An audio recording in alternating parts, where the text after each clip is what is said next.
Assalamualaikum warahmatullahi wabarakatuh. Innal hamdalillah nahmaduhu wa nasta'inuhu wa nastaghfiruh wa na'udzubillahi min shururi anfusina wa min sayyiati a'malina may yahdihillahu fala mudilla lahu wa may yudlil fala hadiya lahu.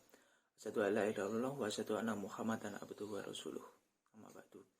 Pertama-tama mari kita panjatkan puja dan puji syukur kita atas kehadirat Allah Subhanahu wa taala yang telah memberikan nikmat iman sehingga kita dapat menikmati hidup hingga saat ini. Yang kedua, tak lupa sholawat dan salam mari kita aturkan kepada junjungan kita Nabi Agung Muhammad Sallallahu Alaihi Wasallam. Pada kesempatan ini saya atas nama Muhammad Dendi Alfariski dengan NIM 201217839 dari Fakultas Hukum dan dari kelas reguler pagi akan mempresentasikan makalah saya tentang sistem pengelolaan keuangan dalam pemerintah daerah. Pada presentasi ini saya akan melakukan presentasi melalui dua tahap, yaitu tentang latar belakang dan isi. Memasuki bagian yang pertama, yaitu latar belakang. Pemerintahan dibentuk dengan maksud untuk membangun peradaban dan menjaga sistem ketertiban sosial, sehingga masyarakat bisa menjalani kehidupan secara wajar dalam konteks kehidupan bernegara.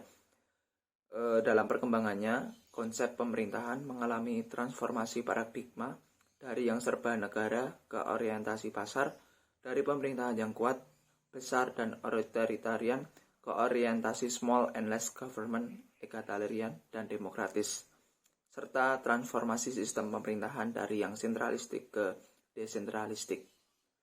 Lembaga pemerintahan dibentuk untuk melayani dan mengayomi masyarakat luas. Salah satunya yaitu dengan adanya pembangunan di daerah-daerah, tidak hanya di kota besar saja, yang bertujuan untuk memajukan setiap daerah yang menjadi kewenangan pemerintahan daerah. Otonomi daerah adalah kewenangan daerah untuk mengatur dan mengurus kepentingan masyarakat setempat. Dengan adanya program tersebut, daerah memiliki kewenangan untuk mengatur rumah tangganya sendiri, ya termasuk jumlah macam dan bagaimana pemerintahan daerah memberikan pelayanan kepada masyarakat sesuai dengan kebutuhan masing-masing. Keuangan daerah merupakan bagian dari sistem keuangan negara. Daerah tidak menanggung sendiri pembiayaannya untuk menyelenggarakan pemerintahannya. Ya, karena setiap tahun pemerintah pusat mengucurkan dana atau menurunkan dana dan perimbangan kepada daerah sebagai konsekuensi dari pembagian tugas antara pusat dan daerah berdasarkan asas dekonsentrasi, pembantuan, dan desentralisasi. APBD adalah rencana keuangan tahunan pemerintah daerah yang dibahas dan disetujui bersama oleh pemerintah daerah dan DPRD dan ditetapkan dengan peraturan daerah. Oleh karena itu dibutuhkan sistem pengelolaan keuangan yang baik dalam rangka mengelola dana APBD secara transparan, efisien, dan akuntabel. Yaitu kemudian memasuki pembahasan yaitu pengertian APBD.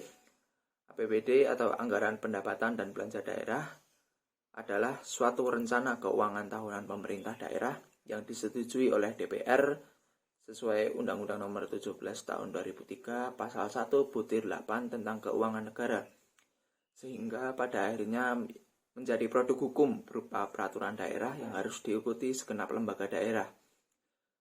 Semua penerimaan daerah dan pengeluaran daerah harus dicatat dan dikelola dalam APBD. APBD merupakan dasar pengelolaan keuangan daerah dalam satu tahun anggaran. APBD merupakan rencana pelaksanaan semua pendapatan daerah dan semua belanja daerah dalam rangka pelaksanaan desentralisasi dalam tahun anggaran tertentu. Kemudian pemungutan semua penerimaan daerah bertujuan untuk memenuhi target yang ditetapkan dalam APBD. Kemudian prinsip-prinsip APBD. Prinsip-prinsip dasar yang berlaku di bidang pengelolaan anggaran daerah yang berlaku juga dalam pengelolaan anggaran negara atau daerah sebagaimana bunyi penjelasan dalam Undang-Undang Nomor 17 Tahun 2003 tentang Keuangan Negara dan UU Nomor 1 Tahun 2004 tentang Perbendaharaan Negara. Ada 6, yaitu yang pertama kesatuan, yang kedua universalitas, yang ketiga tahunan, yang keempat spesialitas, dan yang kelima akrual, dan yang terakhir yaitu kas. Kemudian memasuki kebijakan APBD Kebijakan Umum Anggaran atau KUA menjadi acuan dalam perencanaan operasional anggaran. Kebijakan anggaran berkaitan dengan analisa fiskal, sedangkan operasional anggaran berkaitan dengan sumber daya. Menurut Peraturan Menteri Dalam Negeri Nomor 22 Tahun 2011 KUA mencakup hal-hal yang sifatnya kebijakan umum dan tidak menjelaskan hal-hal yang bersifat teknis. Kemudian penyusunan APBD. APBD itu disusun sesuai dengan kebutuhan penyelenggaraan pemerintahan dan kemampuan pendapatan daerah dalam pelaksanaannya tugas-tugas pemerintahan. Pemerintah melaksanakan kegiatan keuangan dalam siklus pengelolaan anggaran yang secara garis besar terdiri dari 3, yaitu yang pertama penyusunan dan penetapan APBD, yang kedua pelaksanaan dan penata usahaan APBD, yang ketiga pelaporan dan pertanggungjawaban APBD. Penyusunan APBD berpedoman kepada rencana kerja pemerintah daerah dalam rangka mewujudkan pelayanan kepada masyarakat untuk tercapainya tujuan bernegara. Dalam menyusun APBD, penganggaran pengeluaran harus didukung dengan adanya kepastian atas tersedianya penerimaan dalam jumlah yang cukup.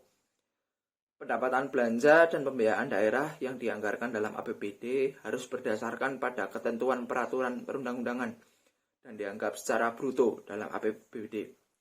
Pemerintah daerah perlu menyusun APBD untuk menjamin kecukupan dana dalam penyelenggaraan urusan pemerintahannya.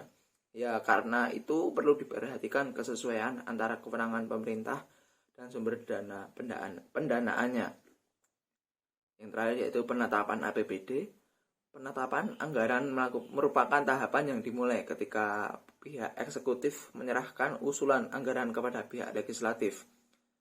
Selanjutnya DPRD akan melakukan pembahasan untuk beberapa waktu. Selama masa pembahasan akan terjadi diskusi antara pihak panitia anggaran legislatif dengan tim anggaran eksekutif, di mana pada kesempatan ini pihak legislatif berkesempatan untuk menanyakan dasar-dasar kebijakan eksekutif dalam membahas usulan anggaran tersebut.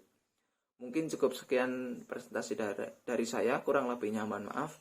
Nun wal qalam yasturun fastabiqul khairat. Wassalamualaikum warahmatullahi wabarakatuh.